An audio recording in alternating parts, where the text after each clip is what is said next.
Olá, boa noite. O Câmara Debate de hoje traz um assunto bastante polêmico.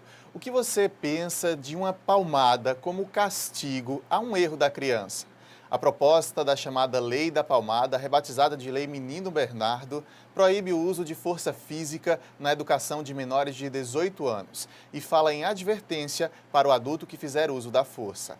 O projeto de lei já passou pela Câmara e agora segue para o Senado. Se aprovado, o Estatuto da Criança e do Adolescente receberá alterações. Quem entra nesse debate com a gente é a socióloga Paula Renata Cairo e a psicóloga Ana Cleide Moreira. O Câmara Debate está no ar.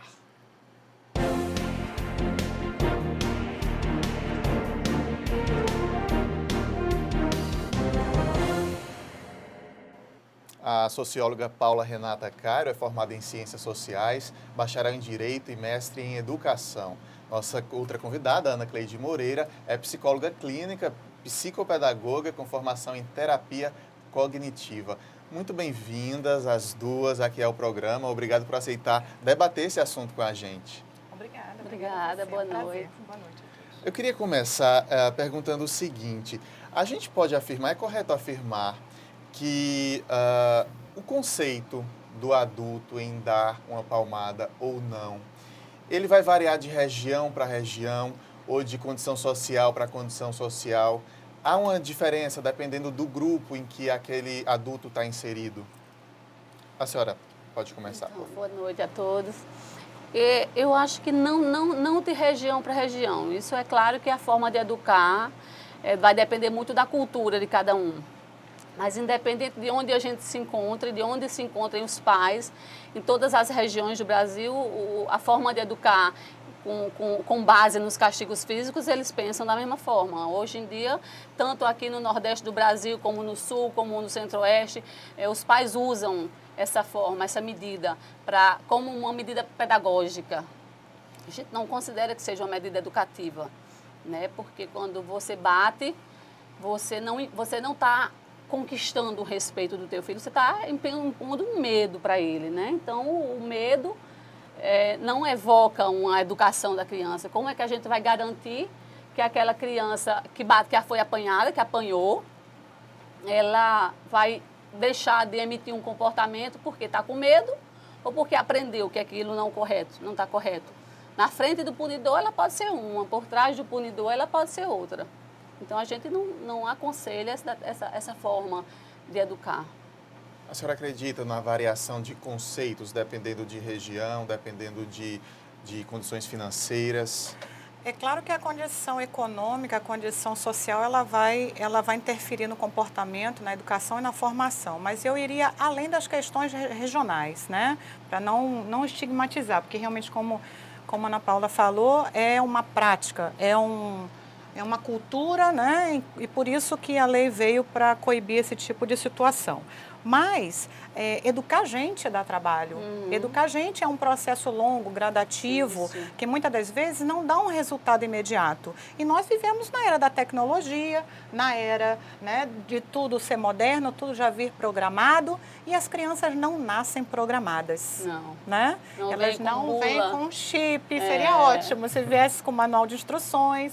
E os pais também, muitas das vezes, não estão programados, em aspas, né? Não estão preparados para receber aquela criança, educar e formar aquela pessoa, né? Aquele indivíduo com todas as necessidades psicológicas, econômicas, sociais, culturais. Então, isso vai interferir bastante a forma. E o reflexo na cabeça da criança que sofre essa agressão? A gente pode dizer que é diferente o reflexo da criança que foi educada na capital, por exemplo, com outras condições de vida, com outro estilo de vida, a uma criança que é de zona rural, lá do sertão. O reflexo pode ser diferente? Na verdade, a forma como cada criança, como cada ser humano recebe qualquer informação, ela é subjetiva, né? A resposta emocional de cada criança ela é individual. Mas isso não dependendo dessa situação em si, mas porque a resposta é única. Cada criança responde. Então, uma criança pode levar uma palmada, independente da região em que se encontra, mas ela pode receber uma palmada e ela emitir uma outra palmada no coleguinha da escola, porque ela aprendeu que é aquela forma correta, minha mãe me ama e ela me bateu, então eu posso bater o meu amigo.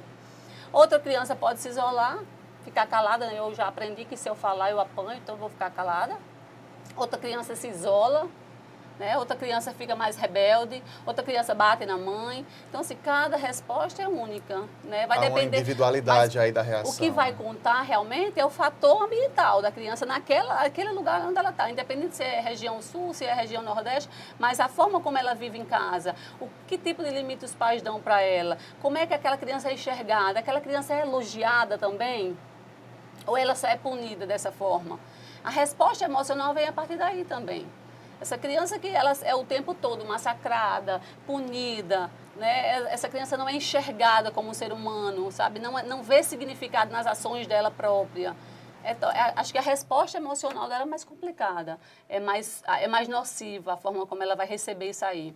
Aquela criança que recebe uma palminha, uma palmadinha, uma vez ou outra, mas que ela recebe muito reforço também, ela já vai responder diferente. É claro que em nenhuma situação a gente recomenda que haja punição, de forma nenhuma, nem leve, nem média, nem moderada, nem grave.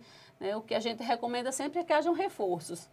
Né? A punição positiva nunca, que seria essa, a punição onde há uma apresentação de um estímulo, né, ruim na criança. Isso deve gerar um reflexo no cidadão que essa criança vai se formar quando crescer? Certamente, nós estamos vendo isso na geração que nós estamos encontrando nas escolas hoje, né? Nos shoppings, dentro das redes sociais, que não tem o que a Ana Paula comentou, a questão do limite. O limite não é um limite físico, ele é um limite moral, ele é um limite de consciência. E esse limite de consciência, ele demanda uma conversa, ele demanda uma formação mais próxima dos pais, como ela bem colocou, tanto rural ou na cidade, e muitas das vezes no rural você tem uma presença mais intensa dos pais na formação diária, né? Isso. Hoje em dia você tem mães e pais que trabalham o dia todo e que infelizmente não têm condição de ficar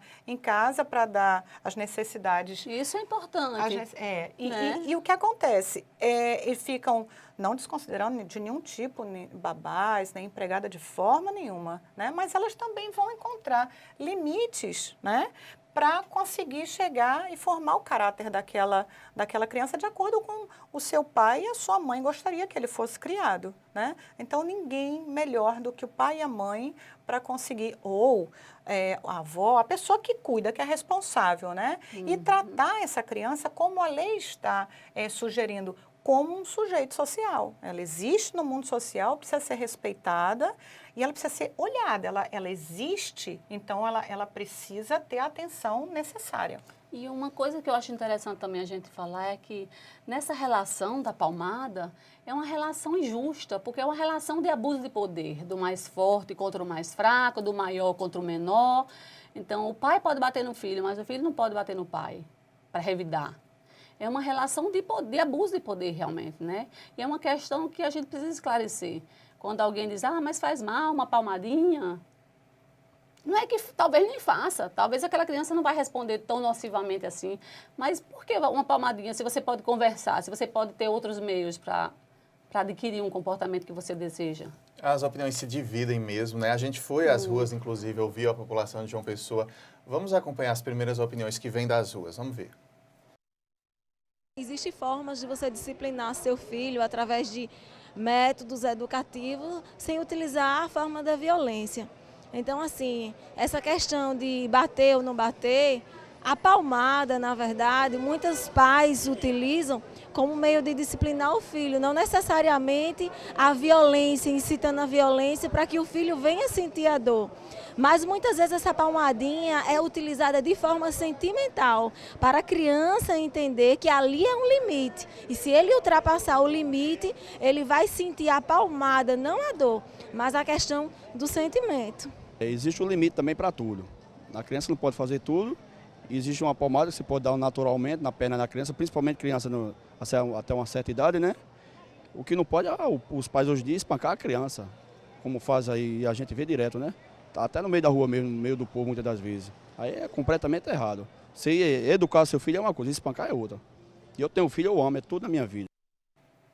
A gente vê aí já uma variação de opiniões, né? O senhor Roberto falou aí nessa última entrevista, uma palmadinha na perna ali, dependendo da idade da criança. Por que será que na nossa cultura esse tema se divide tanto, as opiniões? Tem como a gente procurar indícios do que acontece? Olha, é complicado você definir o porquê que essas opiniões se dividem e como se dividem as opiniões para todos os assuntos no nosso cotidiano. Agora, uma coisa que eu acho engraçado é porque eu escuto algumas pessoas perguntarem assim, mas uma palmada, eu apanhei a minha vida toda e olha o que eu sou hoje. Eu bato também uma palmadinha no meu filho, eu amo. Claro, a gente não está dizendo que o pai não ama, que a mãe não ama porque deu uma palmada no filho. E eu acho que ninguém, a lei também não diz isso, que ninguém vai dizer que um pai é criminoso, que uma mãe é criminosa porque bateu, porque deu uma palmada no filho. Faz com as melhores das intenções. Mas à medida que a gente tem conhecimento dos efeitos que causam uma ação desse tipo, a gente tenta parar, né? Claro que todo mundo já deu uma palmada em alguém, todo mundo já sofreu uma palmada e nem por isso se transformou num... Mas o que eu costumo dizer aos pais, que eu oriento geralmente, é o seguinte, o limite entre a palmada e uma punição mais grave, uma violência maior, é muito pequeno. À medida que o tempo passa, a eficácia dessa palmada ela vai diminuindo. A criança vai crescendo, aquela palmadinha que você dava no início já não vai surtindo mais efeito. E faz o que agora? Aumenta o grau da palmada? Já não vai ser mais com a mão, vai ser com a chinela? Depois a chinela não faz mais efeito, vai ser com uma cinta, um cinto? Como é que vai ser isso? Como é que a gente dá esse limite? Partindo dessa história de que muita gente diz, não, eu apanhei bastante, estou aqui, sou um cidadão formado, eu queria entender se a maneira de que se educou lá nos anos 70, lá nos anos 80, ela pode ser a mesma que se educa em 2014. Queria que a senhora pensasse sobre isso para a gente responder no próximo bloco. A gente faz um intervalo rápido e logo na sequência voltamos a debater a lei da palmada. Até já!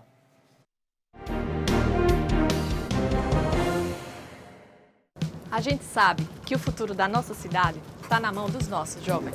Por isso, queremos ouvir você. Se liga na Câmara.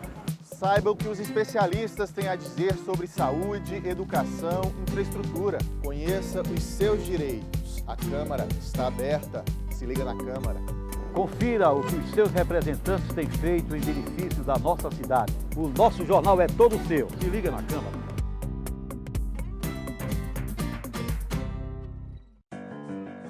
Você fica constrangido quando encontra uma pessoa com deficiência? Então, está na hora de mudar. Deficiência não é doença e essas dicas são para você.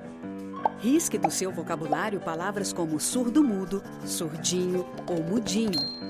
Use a palavra surdo para se referir a pessoas que não ouvem.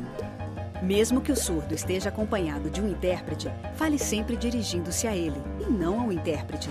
O surdo pode se comunicar com você por meio da linguagem de sinais, da escrita ou pela linguagem labial. Neste caso, fique de frente para ele e fale pausadamente. Nos eventos promovidos por órgãos públicos, os surdos têm direito à presença de um intérprete. É um direito garantido por lei. Cidadania é saber conviver com as diferenças.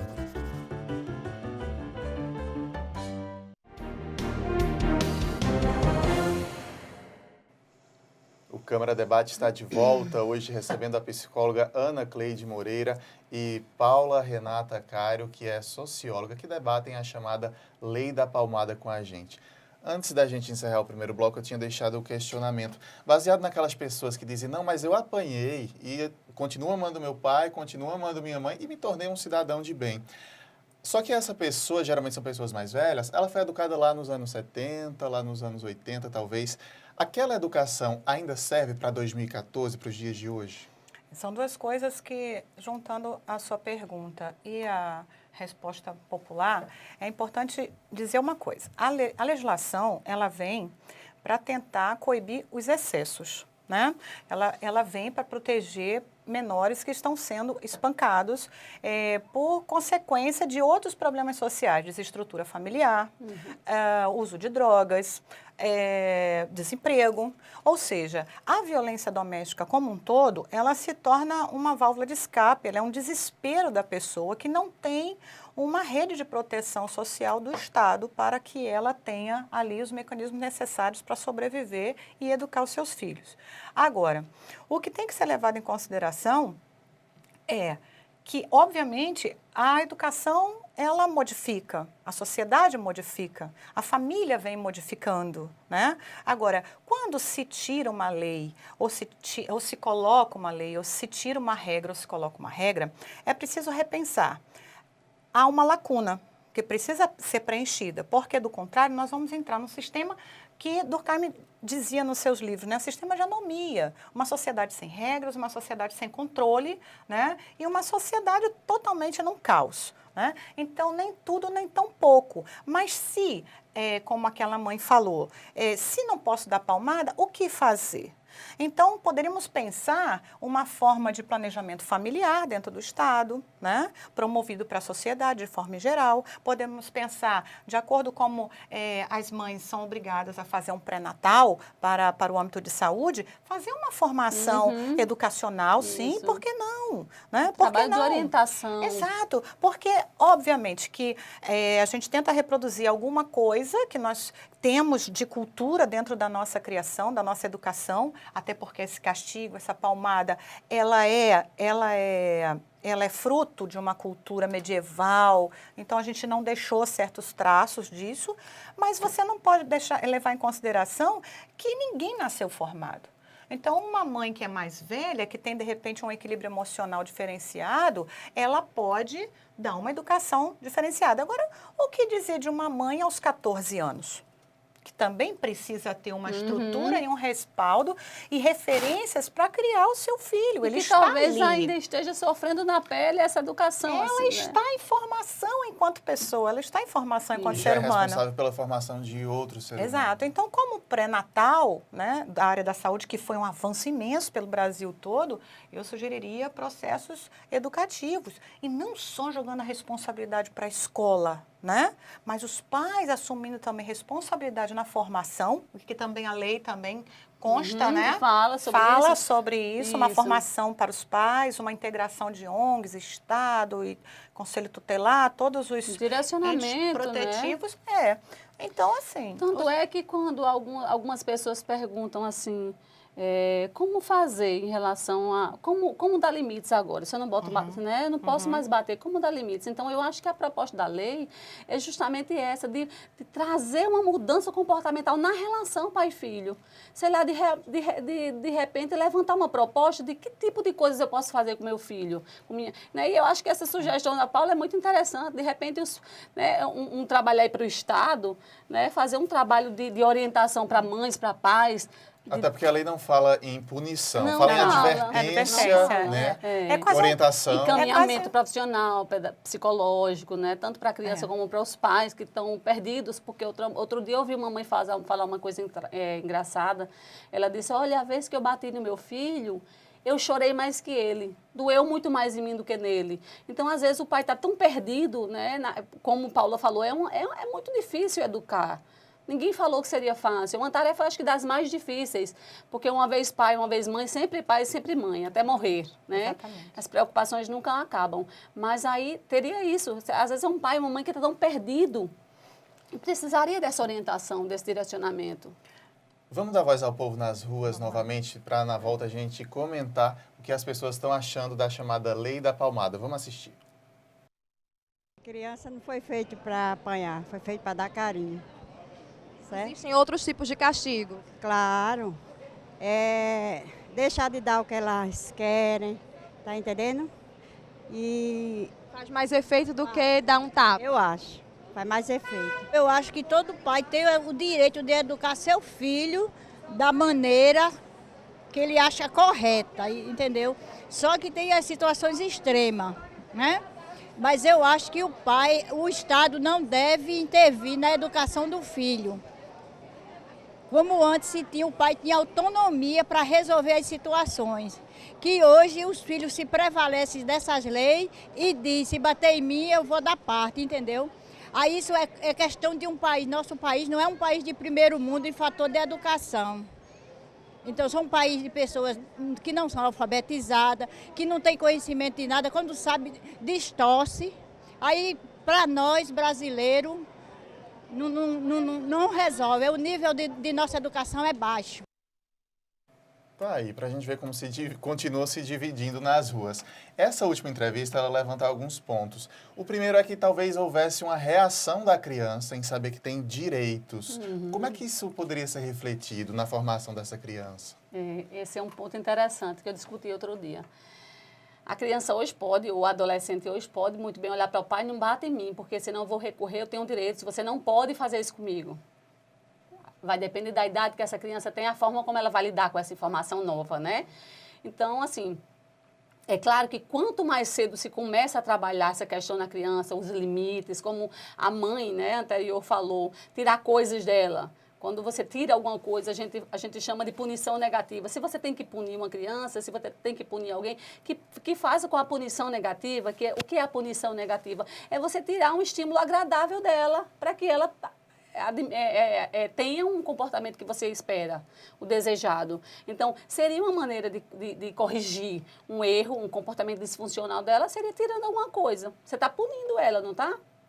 Mas aí, essa criança, para ela realmente ter um entendimento do que é certo e do que é errado, ela precisa começar bem cedo. Os pais precisam começar a criança no berço, a dar o limite, através do olhar, do gesto, do não, da fala, né? Sem usar essa... Então, se o pai, a criança até os 14 anos de idade, o pai costuma bater, agora ele vai dizer, pronto, agora você não pode mais bater. Porque ele saturou aquilo ali para ele, cansou e agora ele tem como se defender, porque está na lei. Então, é um caso para se conversar, para se trabalhar com todo o Estado realmente, unindo forças para fazer um acompanhamento pedagógico, psicopedagógico, psicológicos com essa criança, né? Pode ser perigoso essa criança que está crescendo, apontando para o pai, dizendo, não, eu tenho o direito de você não me punir dessa maneira? Com certeza. Tudo o que acontece em termos culturais, sociais ou econômicos vão ter reflexos e vão ter suas consequências dentro da sociedade. Mas o que eu achei interessante na fala dessa senhora é porque ela se mostra uma pessoa simples, mas extremamente culta no sentido de saber que se o Estado está tirando o poder desse pai, ele tem que colocar, como eu falei anteriormente, ele tem que colocar outra coisa no lugar, né, para dar esse apoio. E o que acontece também muito comumente no Brasil, né, as pessoas interpretam lei, que são de ordem social e coletiva, de uma forma pessoal e individual, para satisfazer necessidades pessoais e não necessidades coletivas, né? A lei, a regra, é um direcionamento coletivo para todos, é uma norma coletiva, certo? Mas, a partir do momento que eu uso certas legislações, certos, como a gente chama, né, de brechas da lei, para defender interesses individuais pessoais, né, você tira o caráter social, né, da legislação, da norma. Então, isso vai criar lá na frente um efeito em cascata, né? Você vai estar criando, como nós estamos vendo, crianças intolerantes, jovens intolerantes, né? Jovens que sofrem emocionalmente porque não conseguem atingir os seus objetivos imediatamente, não conseguem seus anseios imediatamente, né? E aí você vai criando uma desorganização dentro da sociedade, né? Agora, quando ela fala que o Estado não pode tirar o poder do pai, a lei não tira. Tanto é que, como você falou, na reincidência você tem a advertência, que é a situação mais grave. Mas a lei não vai, em último caso, que ela vai tirar o poder familiar, né, antigo pátrio poder. Mas na situação limite do exagero, que é o que ela veio coibir. É o Estado tentando impedir que o particular agrida, maltrate, mate as suas crianças dentro de casa. Apesar de que, como Paula falou, existe brecha na lei, aí realmente teria que ter um estudo para saber quais estratégias de solução de problema teriam que ter agora. Mas, por outro lado, ninguém garante que essa criança ou esse adolescente seria mais tolerante ou menos tolerante com a punição. A ausência dessa punição vai deixá-lo menos tolerante, será? E a proposta da lei, como você falou, é proteger crianças que de fato são agredidas, né? A gente às vezes assiste e se choca na TV, né? Com certeza. Adulto que apaga um cigarro na criança, que queima a criança, casos absurdos mesmo. Agora, partindo da existência desses adultos, que se eles não existissem, a lei não precisava ter sido pensada, o que é que leva um adulto que é pai, que é parente, que é responsável por uma criança, a tomar atitudes desse jeito? Tem como explicar o que passa na cabeça de um adulto desse? Olha, são várias essas explicações, né? Um adulto que pode estar doente, psicologicamente, afetivamente, emocionalmente falando. São adultos que estão reaplicando uma conduta que eles aprenderam durante toda a vida deles. Reproduzindo, né? Porque outro dia eu vi uma mãe falar, mas eu apanhei a vida toda da minha mãe e eu bato na minha filha também, porque é a forma que eu tenho de corrigir. Cara, ele aprendeu com isso, ele aprendeu dessa forma. É um adulto que precisa também de cuidados. Quer dizer, o meio social que o adulto foi criado refletiu...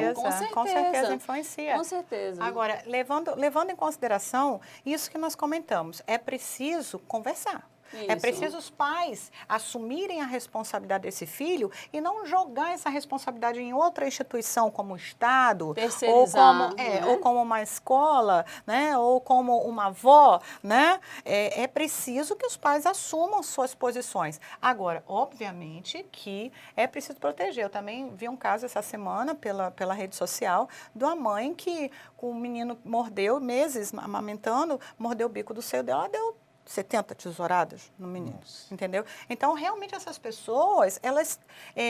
você perguntou se dá para explicar. Explicar dá, o que não dá para justificar. Né? Então, é uma sociedade que precisa de cuidado, é uma família que precisa de cuidado, né? E, consequentemente, quem está sofrendo lá na ponta é essa criança e esse adolescente. Na verdade, isso é consequência de várias situações. E a gente não pode dizer que esse adulto também não esteja sofrendo, porque é um adulto que não sabe agir de outra forma, porque foi essa forma que ele aprendeu. E é claro que tem... isso não justifica, isso não diz que todos os adultos são assim. Como eu falei, todas as respostas são subjetivas. Mas, assim, tem adulto que apanhou a vida toda e diz, não vou bater no meu filho, porque essa forma que eu aprendi não é a melhor. Eu não gostava, também não vou fazer com ele. Mas não é assim que pensam todos. Para a gente finalizar, a gente entra na reta final do programa. De uma maneira geral, a análise de cada uma, a lei da palmada vem ajudar a sociedade, vem melhorar, vem somar positivamente? Com certeza. Na minha opinião, a lei está cumprindo, como eu falei, esse papel de propor uma nova forma de educação, que não seja com essa forma de coerção, com essa conduta vexatória de humilhar, porque por menor que seja a palmada ou o tapa, mas dependendo de em que situação a criança esteja, é uma conduta vexatória. A criança vai ficar com vergonha. Os pais fazem isso na frente de um coleguinha. E isso não precisa ser fisicamente só, pode ser com palavras, pode ser uma conduta, uma violência verbal, uma violência que eu acredito que ainda é pior, a violência psicológica, sabe, de humilhação dessa criança. Isso é fatal. A lei da palmada é positiva para a senhora? Eu penso que é complicado, porque é lamentável uma sociedade que precisa de uma lei, né? Que, na verdade, a lei tinha que ser muito mais ampla, muito mais genérica e muito mais norteadora do que centralizadora e mais objetiva, como a gente está vendo, né? Leis específicas para várias situações, problemas. Isso denota uma causa de desorganização, né? Porque nós temos aí o Código Penal, que já prevê lesão corporal grave, que poderia ser qualificada por conta de ser criança, não ter defesa e tal e tal. E isso mostra que nós não estamos respeitando aquilo que já existia, que era o Código Penal, que era uma Constituição Federal. Então, trazendo novos mecanismos, tentando desesperadamente suprir uma necessidade que, na verdade, a gente só está olhando a ponta, né? A gente não está cuidando da causa, a gente está cuidando da consequência. Isso, para mim... Precisamos ir um pouquinho mais longe. É verdade, eu acho que é preciso cuidar da analisar. educação mais do Com país certeza, também, né? Com certeza. Olha, muito obrigado pela presença das duas aqui hoje, por somar esse nosso debate e sejam sempre bem-vindas aqui ao programa. Muito obrigada, é um prazer e quando quiser estamos à disposição. Muito obrigado. O Câmara Debate de hoje fica por aqui. Nós temos um novo encontro amanhã, 6h30 da noite, ao vivo. Para você, uma excelente noite, uma ótima quarta-feira. Eu te espero amanhã. Até lá.